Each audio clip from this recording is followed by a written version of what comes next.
Halo semuanya, di video kali ini kita akan membahas cerita manga Boruto chapter 56. Ini adalah part kedua, kelanjutan dari part pertama.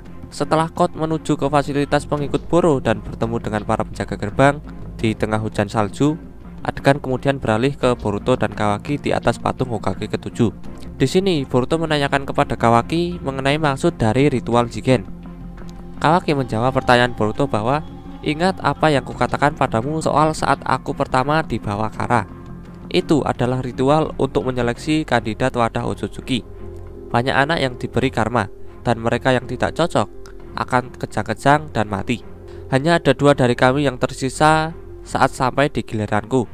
Aku berhasil selamat saat Jigen memberiku karma. Ternyata aku cocok.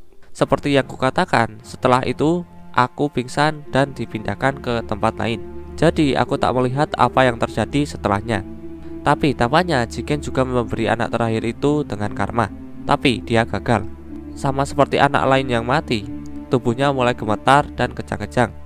Dia tak bisa menjadi wadah. Namun entah kenapa dia tidak mati. Dia selamat. Sama sepertiku, dia cocok dengan karma. Kemudian beralih ke Code yang sedang berada di depan gerbang fasilitas pengikut Boro. Code mengaktifkan karma putihnya. Lalu Code langsung melaju ke arah 2 penjaga gerbang. Dengan tangan Code yang sudah membentuk cakar, kedua penjaga gerbang pun bersiap menyerang. Tangan mereka ternyata adalah senjata Sense Ninja, mirip dengan Karo. Kedua penjaga ini menembaki Kawaki dengan senjata ilmiah ninja yang ada pada tangannya. Code kemudian menggunakan jutsu istimewanya. Jutsu Code mengeluarkan benda semacam sabuk hitam dan mengarah ke bawah penjaga gerbang. Code berhasil selamat dari serangan tembakan penjaga gerbang. Penjaga gerbang terkejut dengan Code yang tiba-tiba menghilang. Mereka juga kebingungan dengan sabuk hitam yang ada di bawahnya. Kemudian Code muncul dari sabuk hitam ini dan berada di belakang penjaga gerbang berjenggot. Penjaga gerbang satunya yang memakai penutup mulut berusaha memperingatkan penjaga gerbang berjenggot kalau musuh ada di belakangnya. Namun Code langsung menusuk penjaga gerbang berjenggot menggunakan cakarnya. Lalu penjaga gerbang yang memakai masker menembaki Code menggunakan senjata ilmiah ninja. Namun Code melindungi dirinya menggunakan tubuh penjaga gerbang berjenggot. Kemudian Code mengalungkan sabuk hitam ke penjaga gerbang yang memakai masker. Penjaga gerbang ini terkejut dengan sabuk hitam yang tiba-tiba melilit tubuhnya. Sabuk hitam yang melilit penjaga gerbang bermasker kemudian memunculkan cakar. Cakar ini adalah cakar dari tangan Code. Code memasukkan jari tangan cakarnya ke dalam sabuk hitam di bawahnya. Kemudian cakar Code muncul di sabuk hitam yang melilit penjaga gerbang bermasker. Penjaga gerbang bermasker kesakitan karena ini seperti ditusuk secara langsung oleh cakar Code. Sabuk hitam Code terhubung dalam satu dimensi. Code lalu mengatakan, "Kalian sudah bekerja dengan keras. Sekarang istirahatlah." Penjaga gerbang bermasker mengatakan, "Tidak, jangan." Code kemudian memasukkan tangan cakarnya lebih dalam. Penjaga gerbang bermasker merasa sangat kesakitan dan memuntahkan darah karena tusukan Code yang semakin dalam. Dia lalu tergeletak. Code mengatakan, "Sedikit olahraga membuat badanku jadi hangat."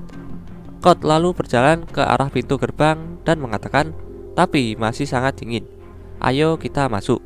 Code mengatakan kita, namun para penjaga sepertinya sudah mati karena tusukan yang fatal.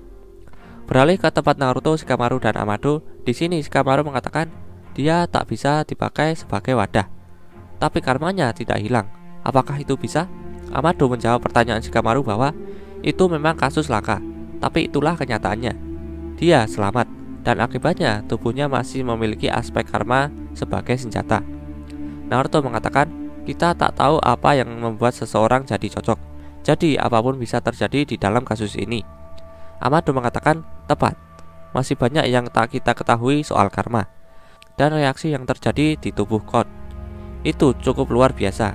Kemampuan tempurnya sendiri bahkan melebihi Jigen. Hampir semua anggota Kara tubuhnya telah dimodifikasi untuk memperkuatnya. Tapi berbeda dengan Code. Dia punya limiter yang dipasang untuk menahan kekuatannya yang sangat besar, untuk menghindari ketumpangan posisi Jigen sebagai ketua. Shikamaru mengatakan, intinya dia sengaja melemahkan dirinya demi Jigen. Apa dia tidak waras? Amado mengatakan, Code sangat menurut pada Jigen. Dia memiliki semacam kesetiaan agama pada Otsutsuki, khususnya Ishiki. Dia menyembahnya seperti dewa. Jadi Code punya kekaguman yang kuat pada Jigen. yang telah menjadi Otsutsuki. Dan karena alasan itu, dia menyimpan kecemburuan pada Kawaki yang dipilih sebagai wadah resmi Iziki. Seperti itulah kuatnya kesetiaan Code pada Otsutsuki. Sebenarnya ada beberapa di antara cyborg yang telah kubuat yang jauh melampaui kekuatan Jigen, tapi mereka semua dimusnahkan sesuai perintah Jigen. Shikamaru menanyakan kepada Amado bahwa apakah membuatnya untuk mengalahkan Jigen? Cyborg itu? Amado menjawab, iya benar. Setelah itulah dan juga memperhitungkan berbagai skenario, aku menciptakan Kashinkoji. Tapi lupakan saja.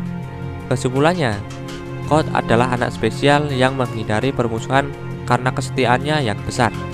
Dia adalah tangan kanan Jigen yang kuat. Jika dia tahu kalau Iziki telah dikalahkan, dia pasti akan membalas dendam. Naruto mengatakan, kalau begitu aku pasti akan jadi targetnya. Dan kemungkinan terburuk, Boruto pun juga. Amado mengatakan, aku sudah diincar sejak aku mengkhianati Kara. Kawaki juga. Shikamaru menanyakan kepada Amado bahwa bagaimana dengan limiter yang kau pasang pada Code? Dia tak bisa melepaskannya begitu saja, bukan? Amado menjawab, kau tak perlu khawatir. Hanya aku satu-satunya yang bisa menonaktifkannya. Namun, jika dia menculik dan menyiksaku, kalian akan dalam masalah.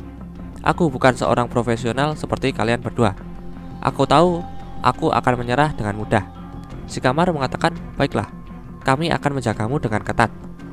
Naruto lalu mengatakan, baiklah, untuk sekarang, mengatasi Code akan jadi prioritas nomor 1. Aku ingin membagi info dan intel kita dengan desa yang lain. Shikamaru, tolong buatkan jadwal pertemuan. Saatnya rapat 5 kaki. Kemudian beralih ke patung Hokage ke-7, tempat Boruto dan Kawaki berada. Boruto sedang melihat segel karma yang ada di telapak tangan kanannya. Boruto mengatakan, aku tak pernah mengira menanamkan ini pada orang lain. Tapi sekarang setelah kau katakan, aku merasa itu mungkin bisa. Kawaki mengatakan, jika kita harusnya akan menjadi Otsutsuki, maka akan masuk akal kalau kita bisa memakai jutsu khusus mereka, seperti Jikukan Ninjutsu. Boruto kemudian menanyakan kepada Kawaki bahwa, tapi si Code ini, dia sudah punya karma bukan? Apa kita masih bisa memberinya karma yang berbeda?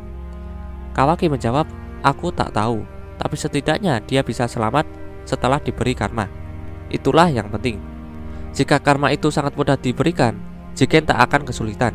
Jadi masuk akal untuk mencobanya pada seseorang yang sudah pernah selamat itu. Ditambah lagi dia bukan wadah siapapun. Boruto mengatakan, memang. Tapi kau tahu, aku merasa sangat ragu soal memaksakan hal ini pada orang lain. Kawaki mengatakan, kau pasti bercanda. Kau tak punya pilihan lain, kecuali kau memang ingin mati. Biar ku beritahu, Code itu kuat. Sejauh yang ku tahu, lebih kuat dari Delta dan Boro. Dia bukan tipe musuh yang mudah dihadapi. Boruto kemudian berdiri dan mengatakan, ayah tak punya lagi kekuatan Kurama. Jadi dia tak sekuat dulu. Lagi pula kita tak bisa terus bergantung padanya selamanya. Kita harus berkembang. Aku tak tahu seberapa kuat Code itu. Tapi apa kau tahu, Kawaki? Apa yang kami para shinobi lakukan di saat seperti ini? Kawaki melirik ke arah Boruto dan menanyakan kepada Boruto bahwa, kau ini bicara apa? Boruto lanjut mengatakan, kami berlatih. Ayo kita pergi. Beralih ke ruangan fasilitas pengikut Boro. Di sini terdapat kakek tua berjenggot yang sedang duduk. Dia terkejut dengan Code yang tiba-tiba datang dan menyapanya. Kakek berjenggot ini bernama Bug. Bug mengatakan, astaga Code, apa yang kau lakukan di sini?